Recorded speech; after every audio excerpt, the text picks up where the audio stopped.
MP board के कक्षा 11वीं के सभी विद्यार्थी ध्यान दें। आज की इस क्लास में भूगोल का वार्षिक परीक्षा का आपका जो पेपर होने वाला है वो 20 फरवरी के दिन रहेगा। तो उसके लिए मैं आपको यहाँ पे कुछ ऐसे प्रश्न दे रही हूँ जो आपको 20 फरवरी के दिन एग्जाम हॉल में देखने को मिलेंगे। तो पूरा पेपर आपके सामने यहाँ पे मैं कंप्लीट करूंगी। पूरा वीडियो लास्ट तक देखें। चलिए शुरू करते हैं। हमारा पहला प्रश्न,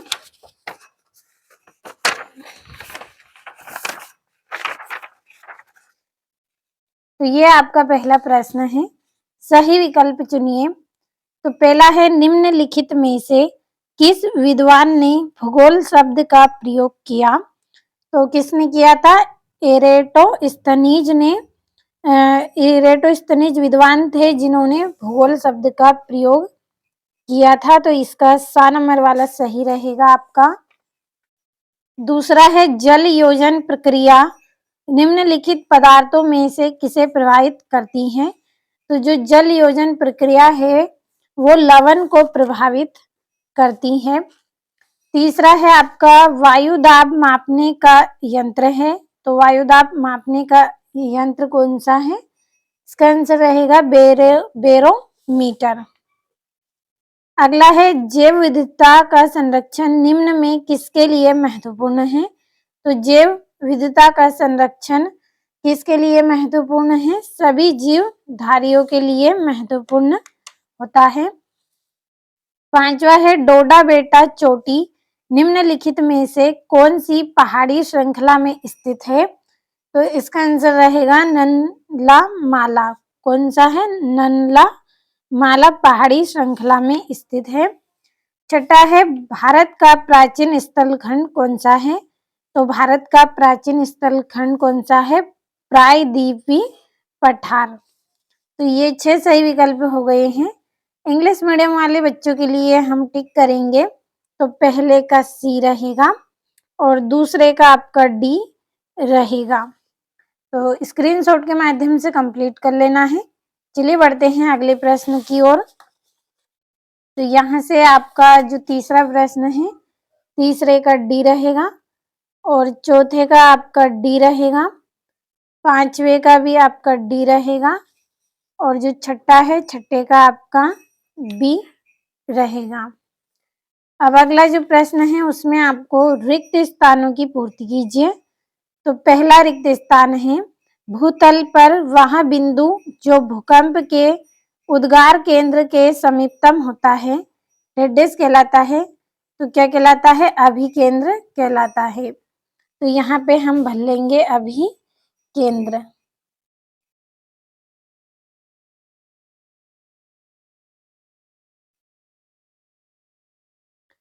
अगला है, बहुत सी संबंधित भू आकृतियां मिलकर डेस बनाती हैं। तो क्या बनाती हैं? भूदृश्य बनाती हैं।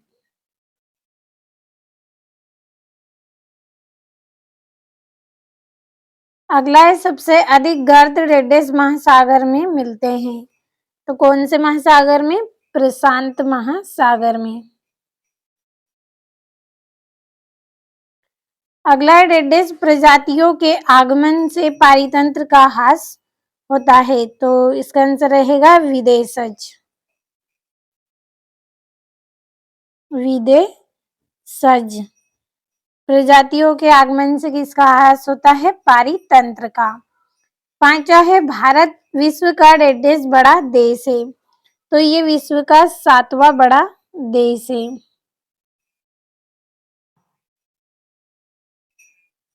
अगला है, भारत के पड़ोसी द्वीपी देश डेस और डेस हैं। तो इसका रहेगा श्रीलंका।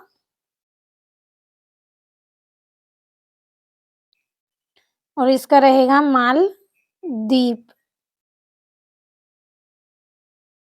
अब इंग्लिश मीडियम वाले बच्चों के लिए हम कंप्लीट कर लेंगे यहाँ से।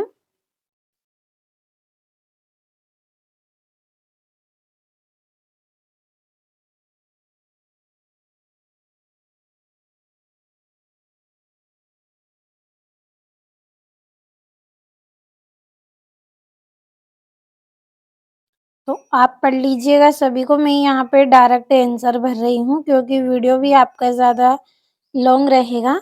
इसलिए यहाँ पे मैं आपका समय बचाने के लिए केवल कंप्लीट यहाँ पे कर रही हूँ।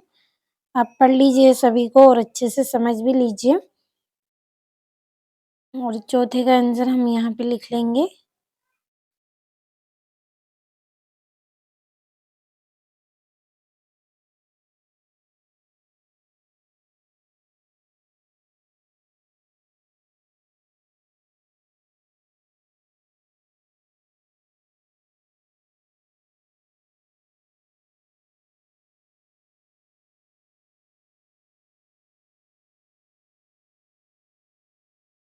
और इसका यहाँ पे लिखेंगे मालदीव्स।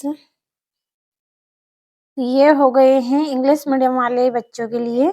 अब बढ़ते हैं अगले प्रश्न की ओर। ये आपका तीसरा प्रश्न है।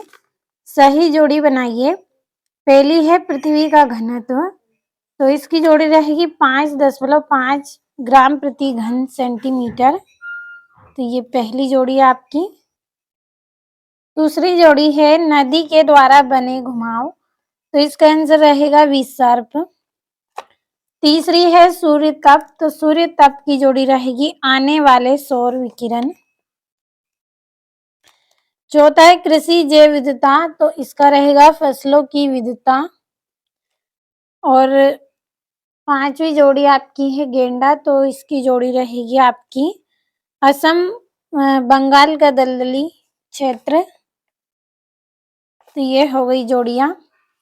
अब यहाँ से हम नंबर डाल लेंगे इन पर। तो ये आपकी चौथी, ये आपकी पांचवी रहेगी और दूसरी जोड़ी पहली और ये वाली तीसरी। अब अगला जो प्रश्न है उसमें एक वाक्य में उत्तर करना है। पहला है पृथ्वी की त्रिज्या कितनी है? 6378 किलोमीटर है। 6378 किलोमीटर। अगला है अनाच्छादन शब्द का क्या अर्थ है? तो आवरण हटाना इसका अर्थ है।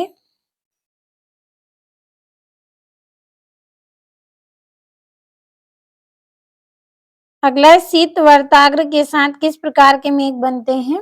तो कपासी मेघ बनते हैं।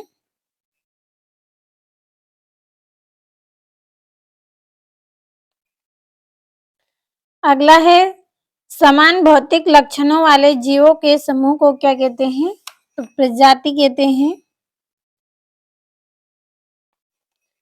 अगला है भारत देश की आर्द्र भूमि को कितने वर्गों में रखा जाता है? तो 8 वर्गों में रखा जाता है। अब इंग्लिश मीडियम वाले बच्चों के लिए भर लेंगे।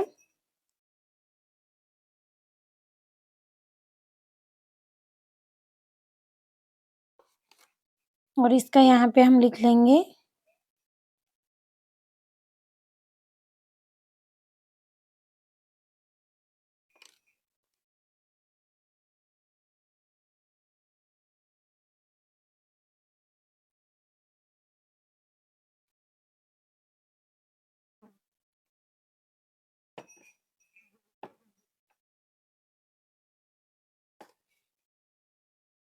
और चौथे का यहाँ पे भर लेंगे। ये आपका यहाँ पे सॉरी ये ए से है PRPI और CIES और यहाँ पे ये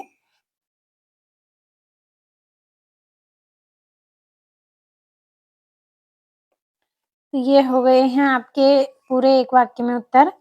अब जल्दी से हमारे जो सत्य असत्य है उनको हम कंप्लीट करेंगे। तो यहाँ पे टिक कर रही हूँ, आप पढ़ लीजिए क्योंकि वीडियो आपका ज़्यादा लॉन्ग हो रहा है और समय आपके पास कम है। तो सभी प्रश्नों को अच्छे से पढ़ लें और समझ लीजिएगा पूरे प्रश्नों को अच्छे से। यहाँ पे भी हम कंप्लीट करेंगे।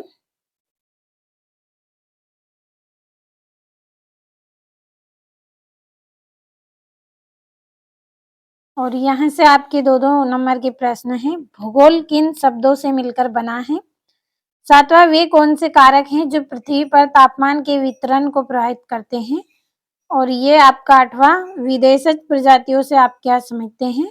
और जैव विविधता के विभिन्न स्तर क्या हैं? चलिए बढ़ते हैं 9वें प्रश्न की ओर। 9वां प्रश्न है, भारत को उप महाद्वीप क्यों कहते हैं? 10वां है, पश्चिमी घाट की कोई 2 विशेषता लिखिए। 11वां है, हिमालय पर्वत के कोई 2 महत्व समझाना है और भूकंप के कोई 2 हानिकारक प्रभाव लिखिए। 13वां है, समुद्र व स्थल समीर का वर्णन कीजिए और महाद्वीपीय शेल्फ का निर्माण कैसे हुआ, इनकी 3 विशेषता आपको बतानी है और यहाँ से ये इसका अथवा है। तो हर एक प्रश्न कंप्लीट करें। काफी टाइम से मैंने आपको वार्षिक परीक्षा की लगातार तैयारी करवाई है और अब भी मैं आपकी यहाँ पे मदद कर रही हूँ, पूरे प्रश्नों को आपको अच्छे से समझा रही हूँ। 15वां है, पूर्वी तटीय मैदान एवं पश्चिमी तटीय मैदान में अंतर स्पष्ट कीजिए और भारत में आने वाली प्राकृतिक आपदाओं को संक्षिप्त में समझाना है और ग्रहों के विकास संबंधी अवस्थाओं को बताइए। मृदा और सेल में क्या अंतर है और मानसून वर्षा की विशेषता बतानी है। तो पूरे प्रश्न आपको यहाँ पे ऐसे ही बताए हैं जो एग्जाम में पूछे जाते हैं और भारत के मानचित्र पर निम्नलिखित को आपको दर्शाना है। तो सभी प्रश्नों का अच्छे से स्क्रीनशॉट आपने लिया होगा, तो कंप्लीट अच्छे से करें।